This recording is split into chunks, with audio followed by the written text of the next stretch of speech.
अस्सलाम वालेकुम दोस्तों, मैं महबूब उमर जो अॼु जी हिन वीडियो में तव्हांखे ॿुधाईंदुसि तव्हां पंहिंजे वीडियो मां नॉइज़ कीअं था ख़तमु करे सघो। ऑडियो मां नॉइज़ ख़तमु करण जा काफ़ी सारा सॉफ्टवेयर आहिनि, पर वीडियो मां तव्हां पंहिंजे आवाज़ खे साफ़ ऐं पंहिंजे आवाज़ मां नॉइज़ केतिरी बि हैवी नॉइज़ आहे कीअं था ख़तमु करे सघो। जीअं तव्हां ही वॉइस ॿुधी रहिया आहियो जंहिंमें कंहिं क़िस्म जो को बैकग्राउंड नॉइज़ न आहे, बिल्कुलु साफ़ ऐं क्लीन आहे, कंहिं क़िस्म जो को सूसट वारो आवाज़ न आहे। तव्हां जेकॾहिं सिखणु चाहियो था हिन वीडियो खे पूरो ज़रूरु ॾिसंदा। अचो त शुरूआति कयूं।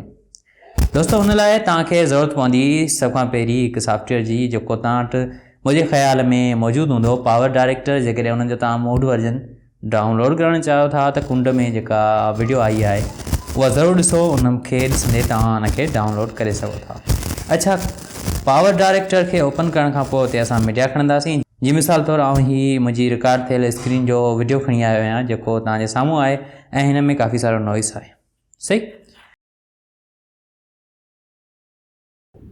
अस्सलाम वालेकुम दोस्तों, मैं महबूब उमर जो हिन में जेको बैकग्राउंड वॉइस आहे ऐं हाणे तव्हांखे क्लिक करिणो आहे हिते कुंड में जेको पेन जो आइकन आहे इन ते क्लिक करण सां तव्हांखे हिकिड़ो हिते ॿियो फीचर मिले थो ऑडियो टूल्स जो, ऐं इन ते क्लिक करे पास में तव्हांखे हिकिड़ो ऑप्शन मिले पियो डी नॉइज़। हिन वीडियो में तव्हांखे ॿुधाइण वारो आहियां त तव्हां काइनी मास्टर खे बगैर बैटरी। अस्सलाम वालेकुम दोस्तों, मैं महबूब उमर जो अॼु जी हिन वीडियो में तव्हांखे ॿुधाइण। ठीकु आहे, हिकु भेरो ॿीहर पेन ते क्लिक करियो, ऑडियो टूल ते अचो, डी नॉइज़। हाणे मैन्युअली तव्हां पंहिंजे हथ सां जेतिरो चाहियो जेतिरा परसेंट चाहियो न मां नॉइज़ खे ख़तमु करे सघो था।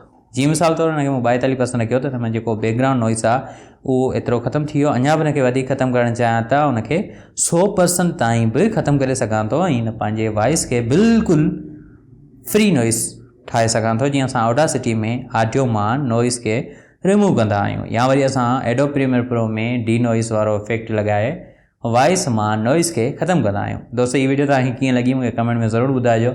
हिन वीडियो खे अञा ताईं तव्हां लाइक न कयो त लाइक करे दोस्तनि सां ज़रूरु शेयर कयो। मिलां थो तव्हां सां अॻी वीडियो में। तेसीं ताईं इजाज़त। अल्लाह हाफ़िज़, गुड बाय।